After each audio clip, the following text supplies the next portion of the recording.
cosa es la actividad, otra cosa es la interfaz. ¿Eso qué quiere decir? ¿Qué pasa? Si yo pienso en un videojuego, ¿cuál es la interfaz del videojuego? La interfaz del videojuego es una pantalla y un control, ¿sí? El resto donde me siento yo puede ser en la silla, en el piso, en la cama, ¿cierto? ¿Y qué pasa? Que si todo el videojuego está centrado en una actividad que solamente me pone a mover a mí los dedos, ¿sí? Efectivamente está eliminando movimiento, ¿cierto? Ahí podemos decir que está eliminando movimiento. Pero ahora saltemos al Wii, ¿sí? El Wii parte de otra idea, y es que la interfaz cambia, el control cambia, y la forma en que el control funciona a través del giroscopio hace que el jugador entonces ahora tenga que hacer esto. Yo no sé si han jugado Wii, pero uno puede salir muy cansado jugando Wii, o sea, agotado físicamente, ¿sí? Incluso peor porque cuando uno juega tenis en la vida real, el golpe con la pelota hace que el músculo no se dañe tanto. Pero si ustedes todo el tiempo están pegándole al aire, eso molesta más el músculo, realmente tiene un impacto diferente en el músculo, ¿no? Entonces, por un lado, ahí tenemos otra vez una pantalla, tenemos otro tipo de control y tenemos otro tipo de movimiento. Después tenemos el Kinect, y el Kinect ni siquiera tiene control, es una cámara, ¿cierto?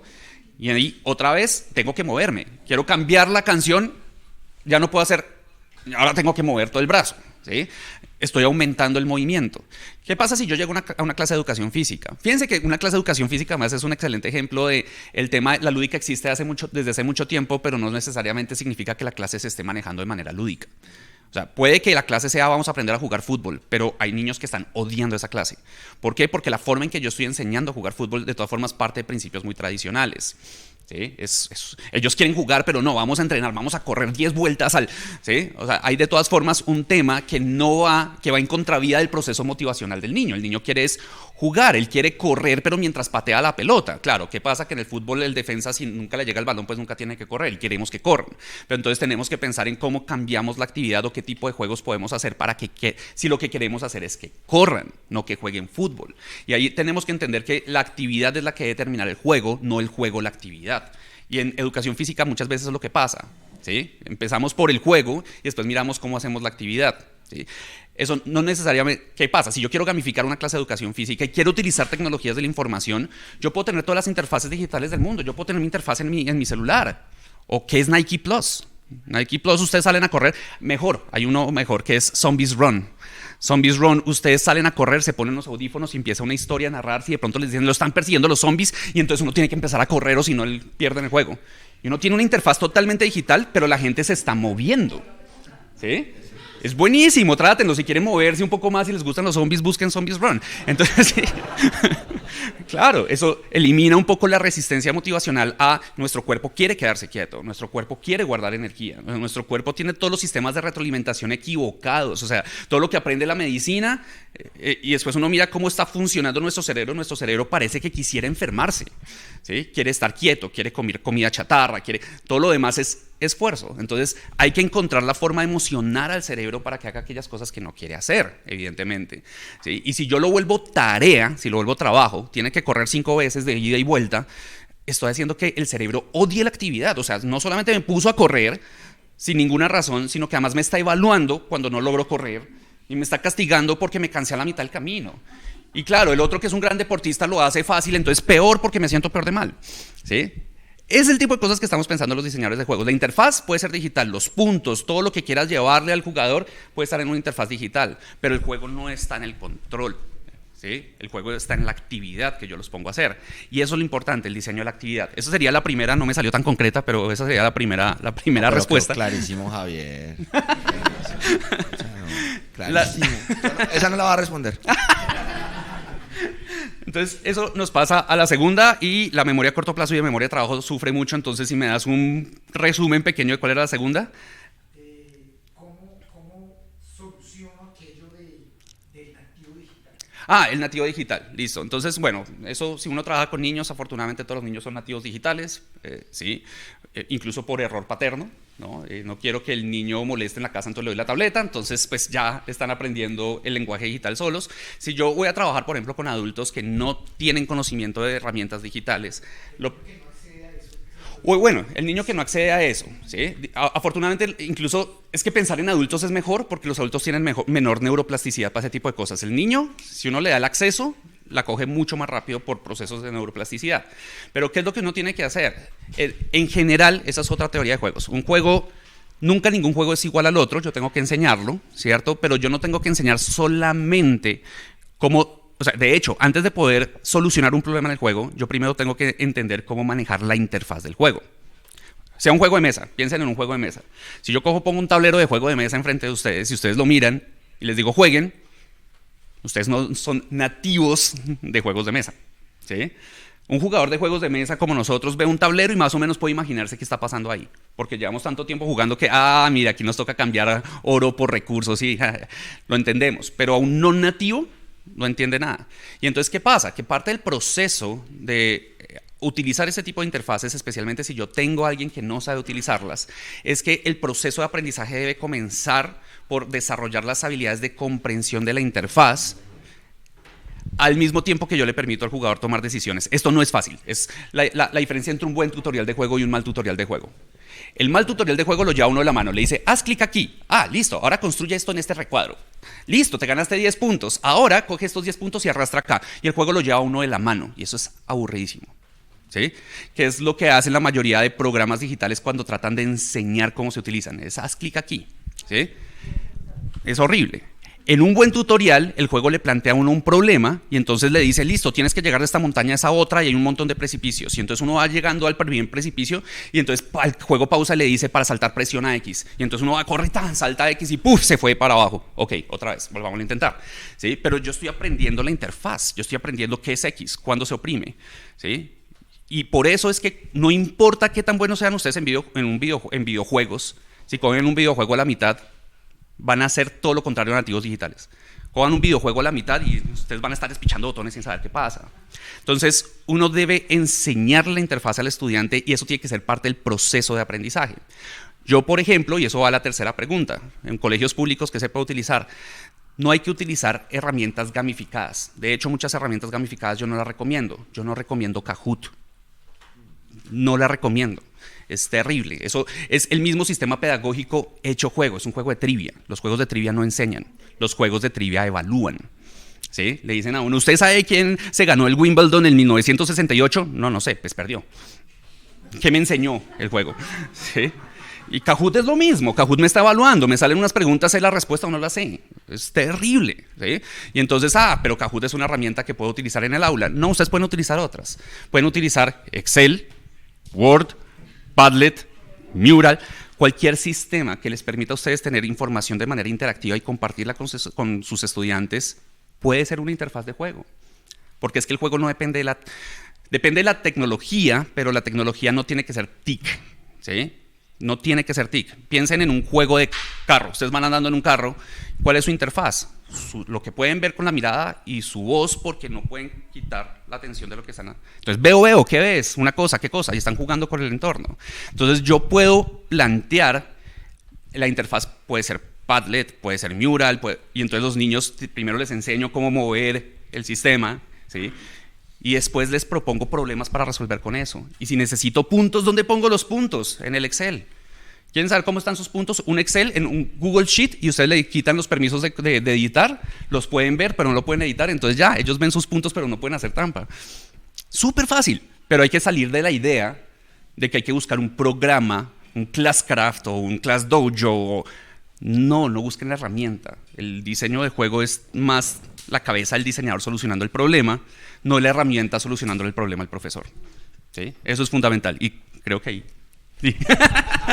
Yo en ese aspecto, creo que entendí por otro lado la pregunta del profe y me parece que el 2020 nos hizo caer en cuenta de ese problema que está planteando el profesor, y es cuando caímos en pandemia, la educación se acabó, se cerraron los colegios, los niños en la casa, y solo unos que tenían acceso a las herramientas digitales, a la tecnología, pues tenían la posibilidad de acceder a la educación. Los demás, fregados.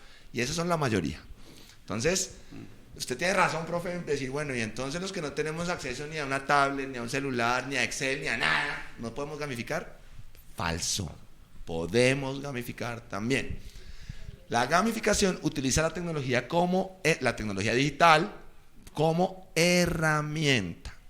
Es una herramienta que hace que se implique en muchos sentidos, ¿no? Los juegos digitales hacen que los chinos estén visual, auditiva, vibra el control, tiene un montón de sentidos que están ahí fuertemente implicados y eso genera, eleva la dopamina, eleva un montón de cosas, están más metidos ahí, pero es una herramienta, eso no significa que no podamos gamificar sin esas herramientas digitales.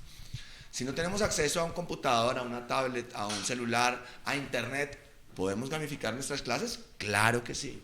Como lo decía Javier hace un rato, un tablero de juego de mesa es una tecnología. ¿Sí? Hay un desarrollo tecnológico para realizar una actividad pedagógica o una actividad lúdica, no importa, ¿cierto? Entonces, podemos valernos de estrategias en las cuales nosotros, utilizando los recursos que tenemos, yo he tenido la posibilidad de conocer el país viajando y visitando comunidades, y en el trabajo que hacemos en Club STED fue un problema grandísimo porque muchos de los chicos a los que queríamos impactar en el programa eran chicos que no tenían acceso a tecnología y entonces no podíamos hacer las capacitaciones porque no tenían cómo ver, y entonces decíamos, Dios mío, esto es tenaz, esto es muy difícil, pero al final lo que hacemos es empoderar al docente, o sea, es que los docentes tienen, y empoderar a las familias, a los padres de familia. Un mensaje que yo les quiero dejar aquí, aquí no somos papás ni nada de eso, pero mi chica, a veces nos tiran muy duro a nosotros los profesores y nos tiran toda la responsabilidad educativa de los pelados, ¿no? También, hombre, nos dejan sueltos allá y bueno, mire a ver, y si le va bien es por usted, y si le va mal es su culpa, ¿cierto?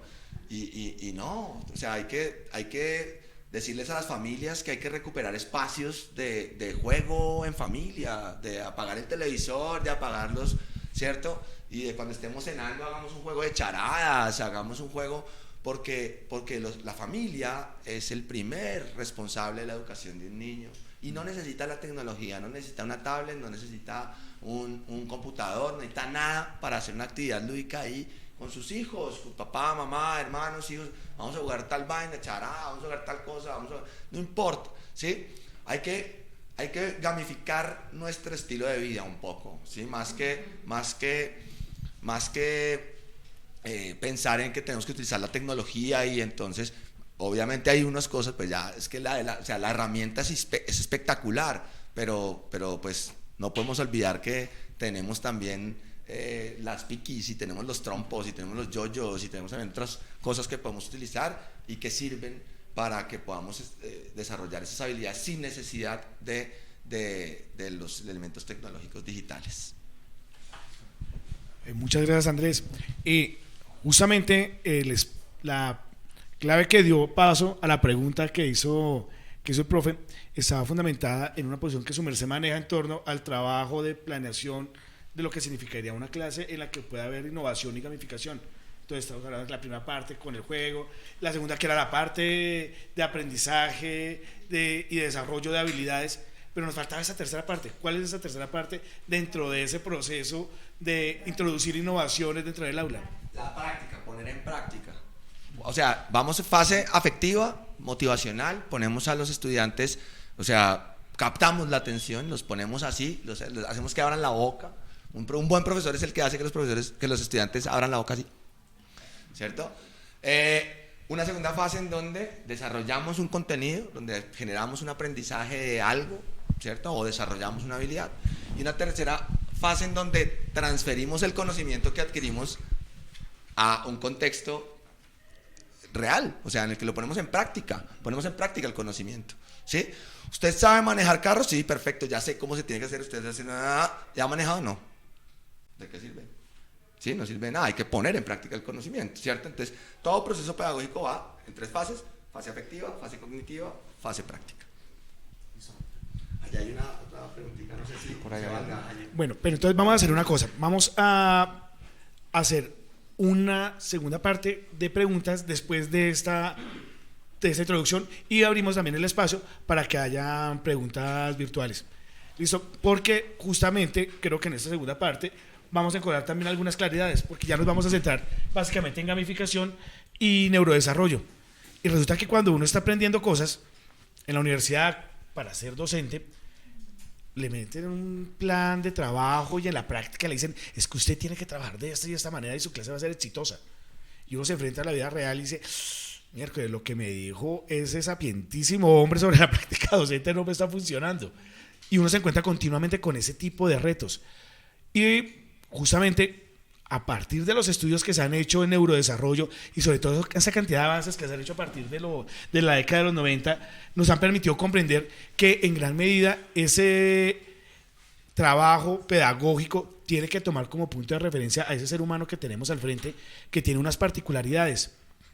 Y cuando yo era pequeño y jugábamos con los compañeros, negociábamos, resolvíamos problemas, estaba el juego, me agarraba con mi amiguito, pero después con mi amiguito me reconciliaba, y ese ejercicio de estar interactuando hacía que el juego fuera valioso.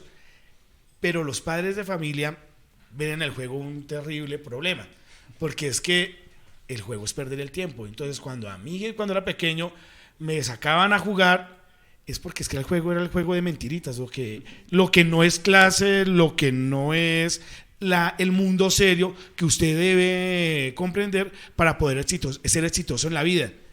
Y entonces en este momento uno ve y resulta que en muchos casos la cosa no ha cambiado. Uno se sigue enfrentando al mismo dilema. Qué rico el juego, sabroso el juego, pero los papás cuando ven que el profesor está jugando se encuentran con que, oiga, usted está perdiendo el tiempo. Yo quiero que mi hijo sepa, yo quiero que mi hijo haga X o Y cosa, porque es que para eso lo tenemos matriculado en el colegio.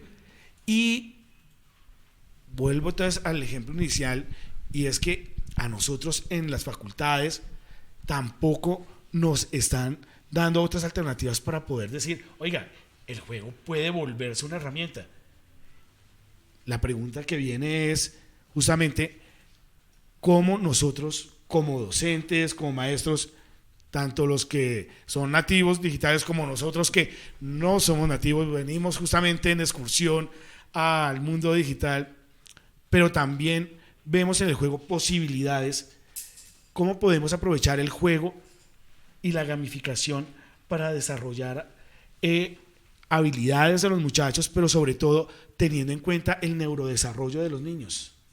¿Quién quiere iniciar? Bueno, sí, arranque. Qué pena. Me da pena porque es que Javier es un experto en Yo soy un jugador. No, mentira, yo soy un tipo que le gusta el juego y que lo volvió actividad pedagógica. Eso fue lo que yo hice realmente.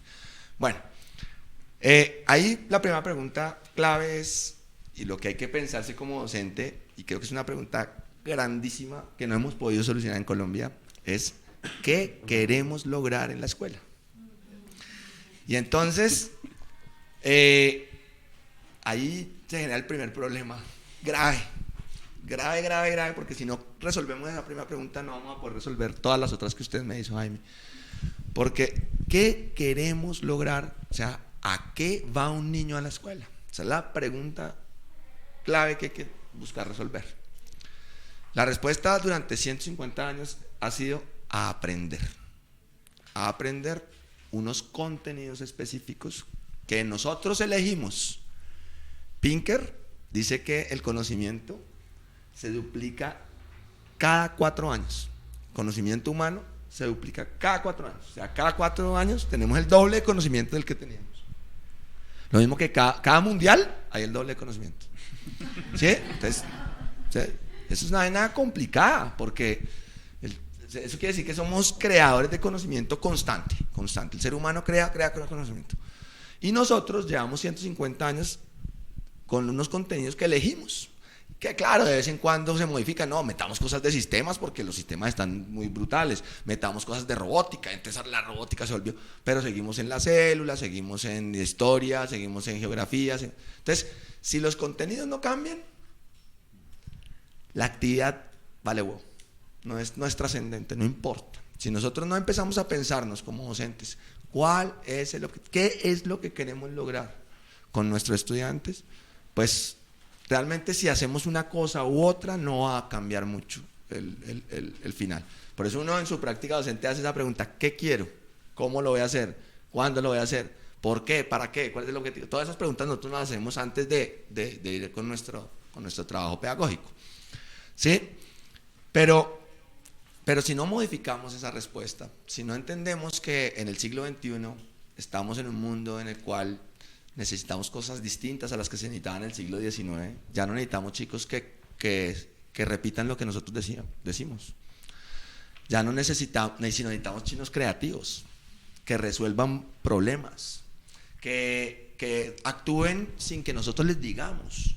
O sea, las hojas de vida de hace 50 años decían disciplinado, ordenado, organizado, bueno para trabajar bajo presión, porque era lo que, así decían. Usted póngase a revisar hojas de vida de hace 50 años y verá, pídale a sus papás o a sus abuelos. Hoy en día una hoja de vida dice proactivo, creativo, cooperativo, y son cosas que en la escuela nos impulsan. Esas cosas no se desarrollan en la escuela. ¿Por qué? Porque el objetivo es aprender, repetir, decir, memorizar, ¿cierto? Entonces, si no modificamos eso desde un principio, no importa si lo hacemos con juego, si lo hacemos con arte, con música, no importa si lo hacemos desde lo digital, así es por eso aquí en la pregunta buscamos el desarrollo de unas habilidades. ¿Cuáles son las habilidades que necesitamos desarrollar? El pensamiento crítico. Necesitamos desarrollar las habilidades comunicativas. Vea, yo hace unos años con un grupo de personas intentamos desarrollar un proyecto para enseñar a escuchar. Juepucha, qué idea. Vean, yo creo que eso hay que retomarlo. Porque es que usted, ¿cómo va a sentar a un niño 8 horas o 6 horas en un salón de clase a que escuche si no le ha enseñado? Usted da por hecho que ya sabe escuchar, pero la escucha es una habilidad comunicativa tan compleja como la lectura. Tan compleja como la lectura, a la que le dedicamos años y que sabemos que es dificilísima y que se gradúan los niños sin saber leer, ¿sí? Entonces, tenemos que pensar en eso, en cuáles son los objetivos, a dónde vamos. Vamos a desarrollar habilidades comunicativas, vamos a desarrollar creatividad, vamos a desarrollar la resolución de problemas, vamos a desarrollar el conocimiento de los otros, la convivencia. El ser buenas personas, el ser cooperativos y no competitivos. Los sistemas educativos que nosotros manejamos hacen competir a los estudiantes. Tú eres un 10, yo soy un 8, tú eres un 9, tú pasaste, tú no pasaste, ¿cierto? Y no te copies. Los juegos, oiga, hay que trabajar con el otro. Aquí las personas del IDEP que nos invitaron hoy, yo las veo trabajando cooperativamente, no uno peleando con el otro y discutiendo y diciendo, yo sí logré esto y usted no, sino es un trabajo cooperativo. Y hay personas que saben más de unas cosas y otras que saben más de otras. Y así es el mundo real, ¿cierto? Entonces, para mí el problema, y me fui para otro lado, pero filosóficamente hablando, porque es muy importante, es que no es por el juego o no, es a dónde queremos llegar, a dónde vamos a llevar a nuestros estudiantes. Y ahí el juego nos permite, para ya en 30 segundos, vincularlo con la pregunta real, el juego nos permite pues desarrollar muchísimas habilidades. Y yo creo que en eso va a profundizar muchísimo más Javier, porque es un experto en el tema. Y el juego nos permite desarrollar un montón de habilidades de neurodesarrollo, de desarrollo físico, de desarrollo emocional, de desarrollo de distinto tipo, ¿cierto? Entonces, pero lo importante es qué queremos lograr. No es aprenderse las mismas capitales en un cuestionario y ponerlo en un sistema de recompensas digital en donde, listo, lograste el objetivo, una medalla. No, sino, hombre, quiero modificar mi quehacer pedagógico, porque es que aquí lo que queremos es cambiar algo desde la raíz, ¿no? desde lo más profundo, y si lo logramos, realmente vamos a lograr unos cambios reales. No podemos seguir en el mundo, con el mundo a 250 kilómetros por hora y con la educación a 20, despacito, ahí lento, no. Tenemos que ponernos a la par y darnos cuenta de que tenemos que utilizar las herramientas que hay, de que tenemos que modificar. Una escuela no se puede anquilosar, no se puede quedar quieta. Nosotros los docentes tenemos un trabajo dificilísimo, porque tenemos que ir a la par de lo que está pasando. No nos podemos quedar quietos. Ya hice esto bien, ya sé cómo funciona esto y lo hago durante 20 años. Ya funcionó 5 años y en los otros 15 años ya no sirve. ¿Sí? Tenemos que cada vez estar innovando, cada vez estar utilizando cosas nuevas, porque si no, pues nos quedamos atrás, y es lo que nos ha pasado muchos años. Súper. Hay varias cosas súper interesantes. La primera es, yo esperaría que en los próximos 10 años por ahí empiecen a cambiarse la concepción de las habilidades duras y las habilidades blandas. Eso yo creo que va a recogerse fuertemente. Porque además, pues claro, las habilidades duras se las inventó la escuela, ¿sí? Se las inventó la escuela y la academia, se las inventó alrededor de unas habilidades particulares para resolver unos problemas del mundo real muy particulares, ¿sí? Y se convirtió en sistemas disciplinares, ¿sí? Que es la forma en la que todavía entendemos el mundo, a través de sistemas disciplinares. Lo cual, digamos que caracterizar el mundo en disciplinas no está mal porque nos ayuda a colaborar. La idea de la disciplina es esa, es que si yo voy a hacer una película, yo necesito un fotógrafo, necesito un diseñador de arte, necesito un diseñador de vestuario, necesito gente que tenga ciertas habilidades, y esas habilidades, cuando las mencionamos en términos de disciplinas, es más fácil de comprender. O sea, tengo un título, yo gamifico, ¿sí? Entonces, ok, debe tener un set de habilidades particulares que le permite hacer eso, ¿cierto? El problema, parte del problema de la escuela es que nosotros no entendemos la disciplina desde ese punto de vista, entendemos la disciplina es desde el estándar, ¿sí? Necesitamos que todos los niños lleguen a esta barra. Y estamos tratando de estandarizar a un ente biológico que de por sí no es estandarizable. Por evolución, nuestro cerebro no es estandarizable. Nosotros evolucionamos para ser diferentes porque eso hace que la especie tenga más probabilidades de sobrevivir. Si todos tratáramos de saber todo de todo, nuestro cerebro estaría demasiado congestionado para resolver problemas y no sabríamos con quién colaborar, ¿sí? Entonces, de hecho, parte de lo importante de un proceso de desarrollo no es que yo me desarrolle en todas las habilidades, es que yo me desarrolle muy bien en un set de habilidades que pueda ser muy útil en colaboración con otros cerebros. O sea, debemos dejar de pensar en el cerebro y pensar en la colmena de cerebros que estamos desarrollando. Eso para mí, por ejemplo, sería muy importante y es algo que el juego entiende muy bien. Porque el diseñador de juego siempre está pensando en diseñar un juego no para un tipo de jugador. Está diseñando un juego que logre enganchar diferentes tipos de jugadores, el socializador, el explorador, el triunfador, el asesino, tienen nombres a todo evidentemente, pero que de alguna forma encuentran interés en desarrollar habilidades diferentes. Entonces, eso es lo primero. Y ahorita voy para allá. Lo segundo es precisamente el tema de innovación. Ayer estuve dando una clase sobre juegos y juguetes a unos diseñadores industriales y les pregunté sobre sus proyectos y tenían que hacer proyectos con niños. Y una estudiante cogió y me dijo, sí, y entonces estamos haciendo un experimento con los niños. Después paró y dijo, perdón, no un experimento con los niños. ¿Por qué? Porque le tenemos pavor a experimentar con los niños, ¿sí? La innovación se da en la medida que experimentamos, ¿sí? Y de hecho, no es que no haya experimentación con los niños, lo que pasa es que el nivel de experimentación que hacemos en el aula es muy segura, porque nos da miedo dañar a la infancia.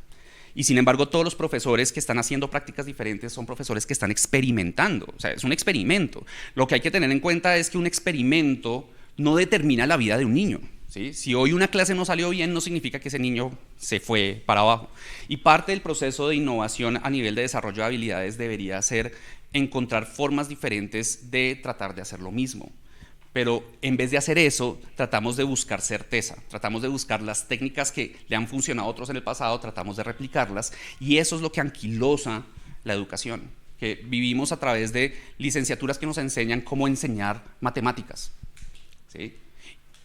¿Qué pasa cuando uno se mete en el tema de desarrollo, especialmente neurodesarrollo? ¿Sí? Es que, por un lado, no entendemos muy bien qué es el neurodesarrollo, ¿sí?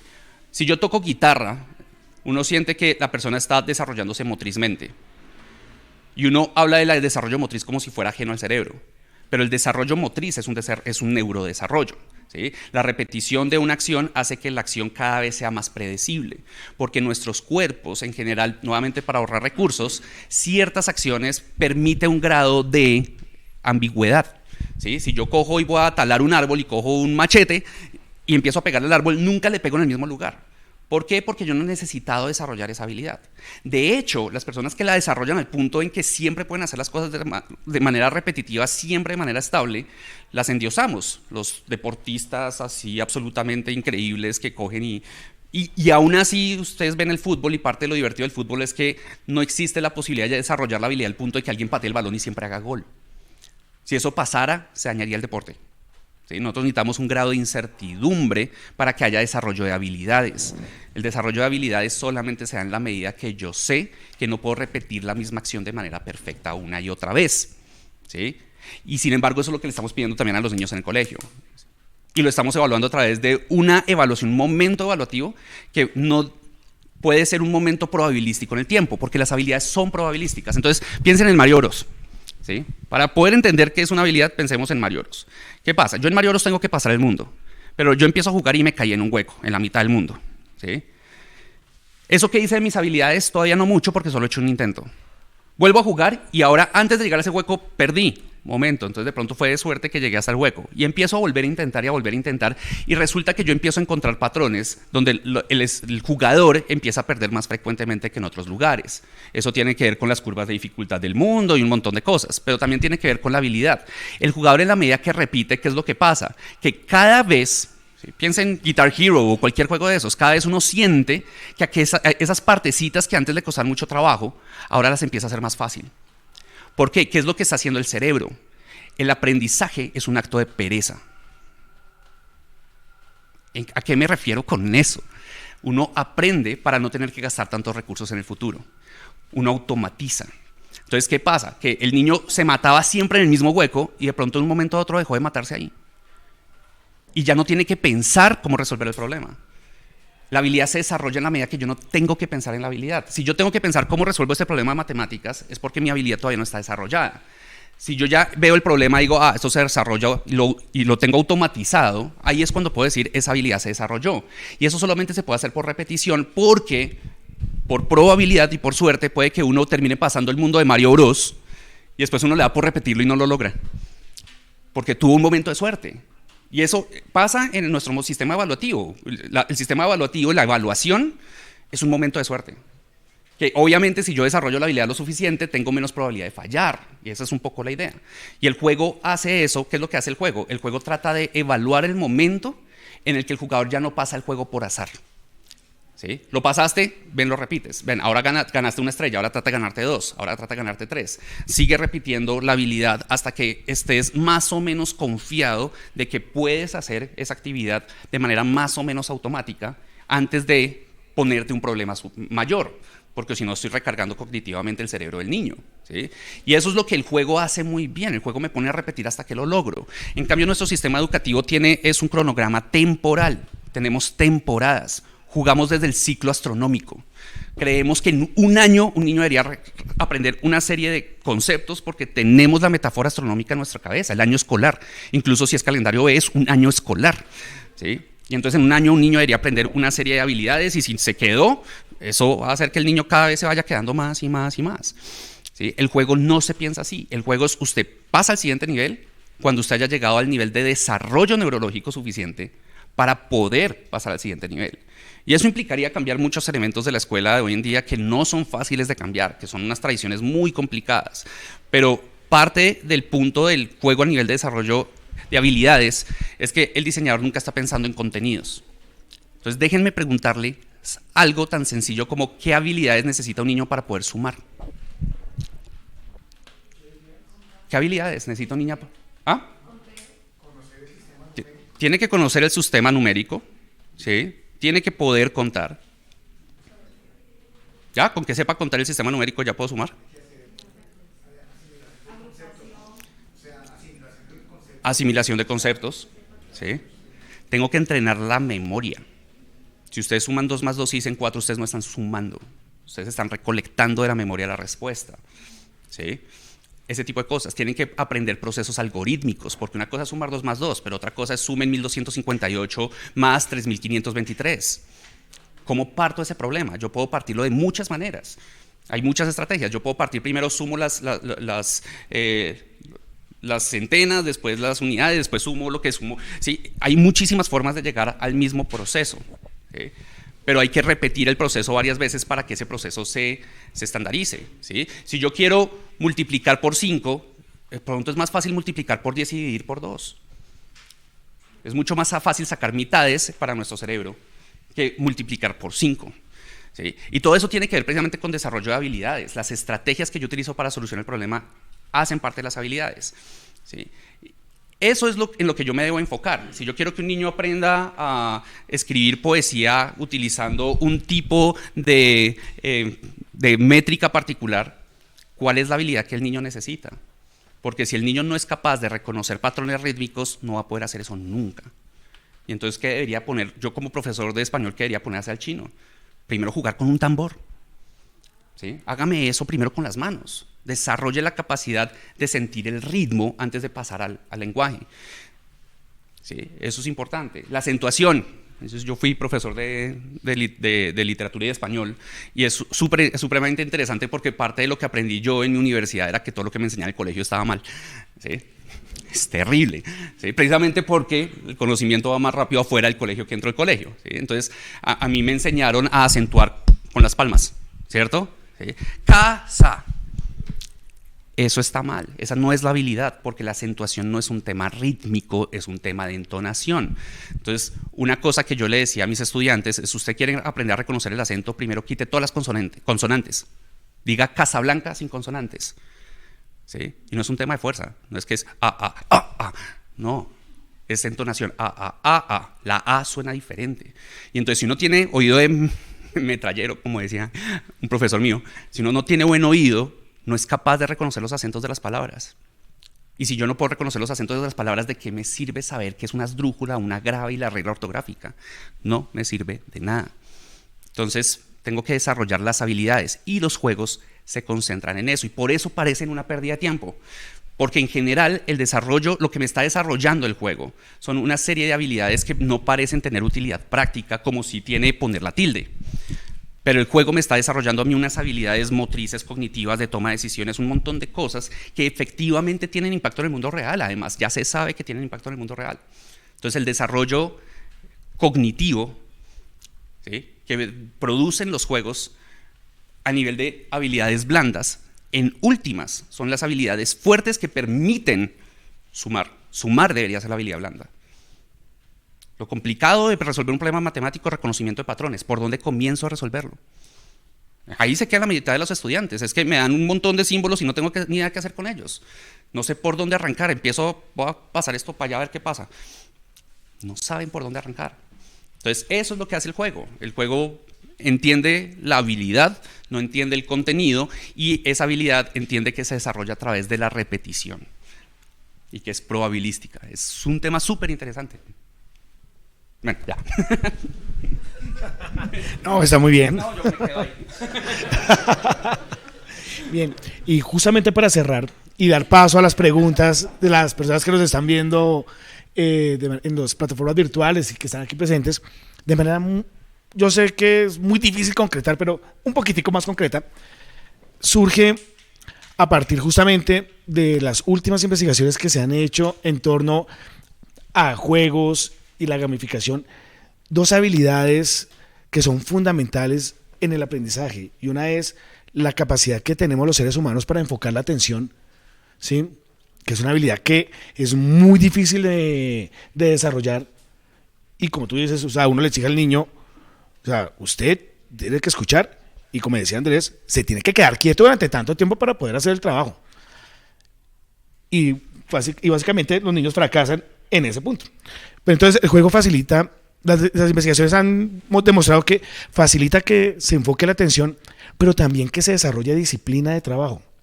Ahora, ustedes desde la experiencia que tienen y el trabajo que han desarrollado, por ejemplo en el caso tuyo, Andrés, con el tema de los TEDs, que me parece que son un ejercicio espectacular para poder desarrollar este tipo de habilidades, ¿qué tipo de consejo le darían a los compañeros que nos están observando para poder desarrollar en el aula justamente esas dos habilidades? Bueno, súper concreto. Nada, lograr la concentración es durísimo. Y nos han enseñado y nos han dicho que uno tiene que ser multitask, y yo voy a hacer al contrario, uno tiene que ser unitask. Que tenemos que ser multitask y que uno puede hacer varias cosas al tiempo. Si usted divide el trabajo, el cerebro tiene que dividirse, y entonces lo va a hacer todo a media marcha, o a un cuarto de marcha, o a un quinto de marcha, dependiendo de la cantidad de actividades que haga. Entonces, concentrarse es importante, estar en la actividad en la que estamos. Si yo estoy haciendo algo y a la vez, no, es que yo veo a los chinos, están leyendo y cantando una canción. ¿Cómo carajos estás ahí leyendo? O sea, no puede ser porque estás utilizando el lenguaje en otra vaina. No entiendo. Pero bueno, entonces concentrarse es muy importante, y los juegos nos permiten, pues por lo que hablábamos hace un rato, pues conectar, generar un vínculo afectivo, ¿sí? Esa parte yo creo que la he repetido varias veces, pero eso es lo que quiero que nos quedemos, ¿no? Quiero que nos quedemos en, vamos a lograr generar un vínculo afectivo con nuestros estudiantes, con las personas con las que nos estamos interactuando. Uno cuando está aburrido con unos amigos en una reunión, juguemos algo. ¿Sí? O sea, ¿por qué? Porque eso rompe hielo, porque eso nos genera. Entonces, hay distintos tipos de actividades. Pues podemos, no sé, nos decía que podíamos compartir las redes que nosotros tenemos, ¿sí? Si ustedes quieren, pues pueden revisar. Nosotros en Preludio y en Club Stedet, pues utilizamos muchísimo el juego. Pueden revisar el contenido que nosotros hacemos en nuestras instituciones, @preludio.educación en Instagram. Nosotros ahí como que ustedes pueden ver muchas de las actividades que realizamos con los chicos y pueden ver cómo ponemos en práctica el juego como una actividad fundamental, y logramos que nuestros pelados estén motivados y concentrados y estén centrados en las actividades que nosotros estamos desarrollando. Entonces, pues invitarlos a que nos sigan allí, a que vean las actividades que desarrollamos. Lo mismo @clubstedet.co. Bueno, es una iniciativa ya más fuerte con la que vamos a trabajar más adelante, Alex, y que vamos a tratar de, pues, vincularla a este trabajo que se hace en Maestros y Maestras que Inspiran. Entonces, pues creo que en eso profundizamos otro día, pero sí, el juego es una herramienta impresionante. Pruébenla, busquen. Por ejemplo, hay una plataforma que yo uso un montón, no es Kahoot, porque estoy de acuerdo con Javier en ese sentido. Hay una plataforma que yo uso un montón. Bueno, hay una que es de TED, precisamente TED Educación, tiene una plataforma de acertijos súper bonita que la pueden revisar y es súper chévere. Y la otra es brilliant.org.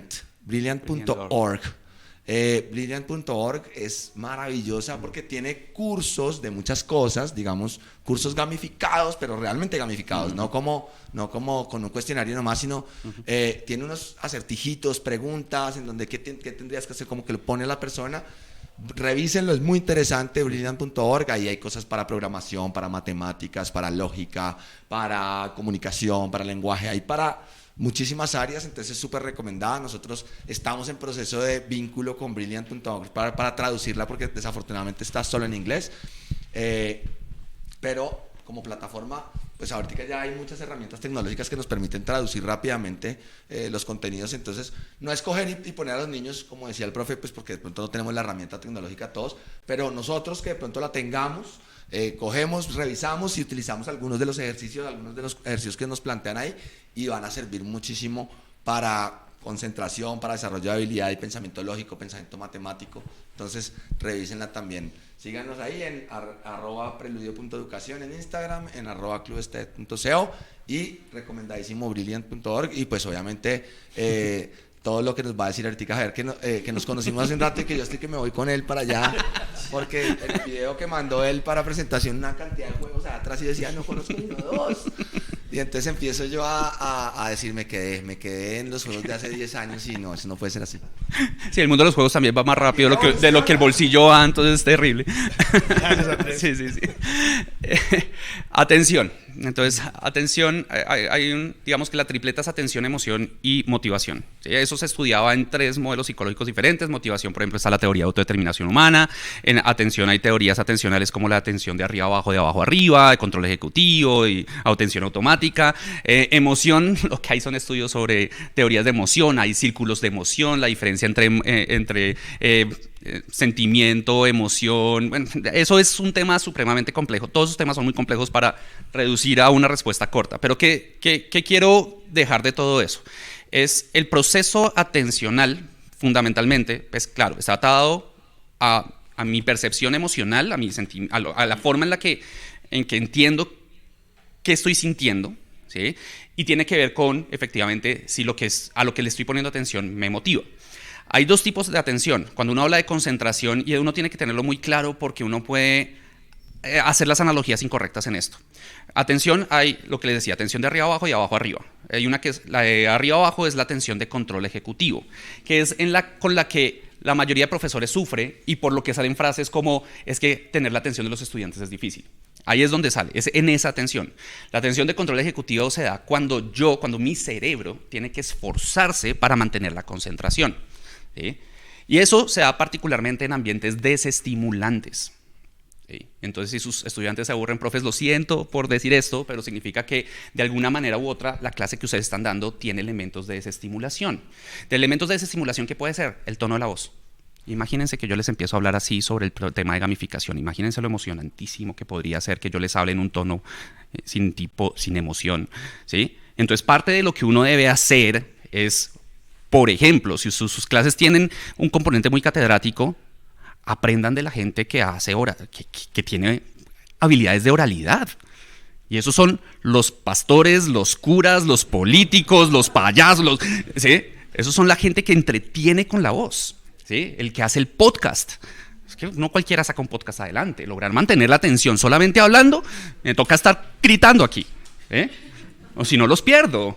Entonces, ¿qué pasa? Que efectivamente, fíjense que ahí la atención de control ejecutiva se maneja difícil cuando yo estoy en un ambiente desestimulante. Cuando estoy en un ambiente estimulante, no, porque se utilizan capturadores de atención, que es lo que hacen los videojuegos en general. El videojuego mantiene la atención del estudiante no a través de que el niño tenga que estar concentrado. El niño no tiene que estar concentrado. Lo que pasa es que el juego pasa tanto en tan poco tiempo que el niño no puede perder atención porque siente que puede perderse algo importante. Te están atacando por derecha. Se te acabaron las balas. No hay balas, ¿sí? Y todo esto está pasando muy rápido.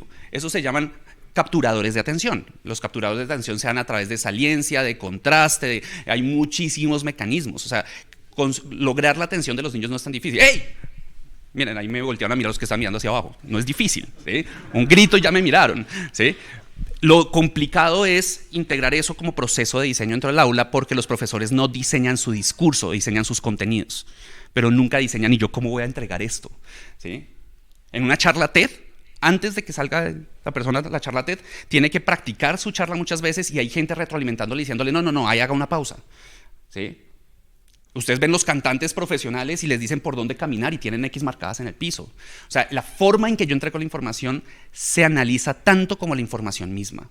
Y eso tiene que ver con los sistemas de retroalimentación, ¿sí? Entonces, si yo quiero capturar la atención de mis estudiantes y quiero ayudarles a mantenerse concentrados, y ojo que estoy hablando de la técnica de abajo hacia arriba, hay que saber mantener estímulos andando. Por ejemplo, no den clase parados quietos o sentados en el escritorio, peor.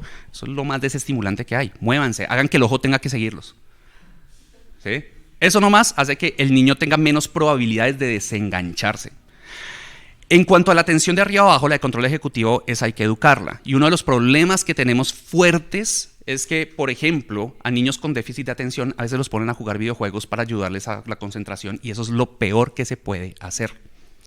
Porque como los videojuegos utilizan capturadores de abajo arriba, utilizan precisamente el cerebro de un niño con déficit de atención. Lo que pasa es que es muy susceptible a que su atención sea capturada por fuentes externas. Entonces él está mirando algo y pasa algo a la derecha y tiene que voltear a mirar, ¿sí? Y entonces están todo el tiempo haciendo esto, ¿sí? Porque todo el tiempo el cerebro les está pidiendo cambie el foco de estimulación. Y entonces concentrarse en lo que el profesor está diciendo es muy difícil porque pasa una paloma, ¿sí? Porque el amigo estornudó, porque millones de cosas.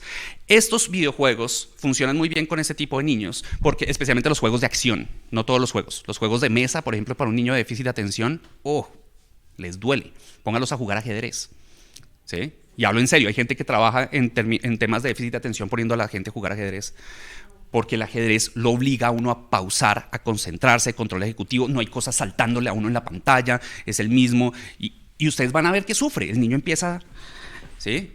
Y como toda habilidad, la habilidad se mejora por repetición, entonces hay que poner a jugar ajedrez mucho hasta que el cerebro aprenda a concentrarse. La concentración es una habilidad desarrollable. Como toda habilidad, todo el mundo tiene un límite y va a haber un punto en el que ya el niño no podrá concentrarse más, pero en general hay espacio para desarrollo, ¿sí? Y hay que desarrollarla, pero no con el videojuego, ¿sí? Y es una de las cosas que a mí me preocupa, por ejemplo, en términos de gamificación. Si hacemos el aula tan estimulante que el niño esté todo el tiempo poniendo atención porque todo lo que pasa es genial, el niño nunca va a aprender a estar aburrido. Y eso es peligrosísimo. El aburrimiento incentiva la creatividad. Cuando uno está aburrido, tiene sus mejores ideas. Entonces, hay veces que es bueno enseñarle al niño a aburrirse. Hay veces que es bueno tener clases que vayan pausadas, despacitos, ¿sí? ¿Qué captura mucho la atención? La solución de problemas. Si a mí me están dando un discurso y ese discurso no es emocional, no tiene una narrativa fuerte, ¿sí? Ahí me perdieron. ¿Sí? Pero si me tienen solucionando un problema y yo puedo estar moviendo fichas y mirando qué pasa, eso, por ejemplo, al cerebro le gusta mucho. La información a nuestro cerebro es muy infodoro. Y por eso es que entonces los vendedores tienen Salesforce y tienen todos los dashboards. Y la idea es de la información, porque el cerebro lo que lo motiva no es el premio, nuevamente, es la retroalimentación. Es ver la información en movimiento y saber que tiene impacto. ¿Qué me desmotiva a mí? ¿Y qué hace que yo pierda atención? Que yo me sienta sin agencia. Que lo que yo hago no afecta a ningún indicador. ¿Sí? Cualquiera que sea el indicador que estoy tratando de afectar, que yo intento y sigo en las mismas. Eso desmotiva. Y eso hace que la atención vaya a cosas más enganchadoras. Entonces yo tengo que diseñar mi clase de manera que ellos vean que sus indicadores van mejorando. Entonces yo cojo a un niño y le digo 20 problemas de matemáticas, tiene que resolver 20 problemas. Si lo va a gamificar, yo no le digo estos 20, le digo escoja entre estos 20, hay 5 difíciles, 10 intermedios, 20 fáciles, usted escoja cuáles quiere hacer. ¿Sí? Tiene tanto tiempo para hacerlos, a ver, muéstrenme. ¿Sí? Y entonces lo pongo a decidir. Pero después lo importante es cómo construyo la retroalimentación de forma que el cerebro sienta que está adquiriendo progreso, porque entonces eso va a aumentar la motivación, aumenta la atención y aumenta la concentración. Entonces, si yo le digo al niño, tu objetivo es tener 10 ejercicios bien, eso puede ser peligroso. ¿Por qué? Porque el niño tuvo 5 bien, falló, lo mandé de vuelta, y el niño después tuvo 6 bien, y volvió, no lograste los 10, fallaste otra vez. ¿Sí? Entonces, ok, soy malo para esto. Pero si en cambio yo hago este mismo juego, les digo, ustedes van a resolver 10, pero su proceso de progreso es cuántos ejercicios logran hacer de más con respecto a su récord pasado. ¿Cuál es su récord? 5, profe. ¿Cuántos hizo ahora? 4. Uy, no, usted ya pudo 5. Hágale de nuevo. ¿Sí? Hice 6. Bien, hiciste 6. No es el 10 la meta, es superar el 5. Y superar el 5 es una meta mucho más alcanzable en el corto plazo que lograr los 10 para el niño. Y yo mido desarrollo en función del niño dónde comienza y en dónde termina.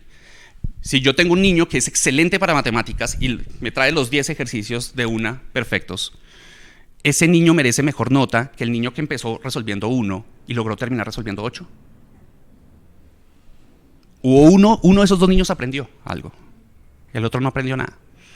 Entonces, si yo tengo un niño que empieza entregándome los 10 ejercicios bien, yo tengo que empezar a ponerle problemas a ese niño de su nivel para que él también sienta que está avanzando, o si no también se va a aburrir. ¿Sí? El niño inteligente también se aburre. ¿Sí? Él necesita sentirse retado.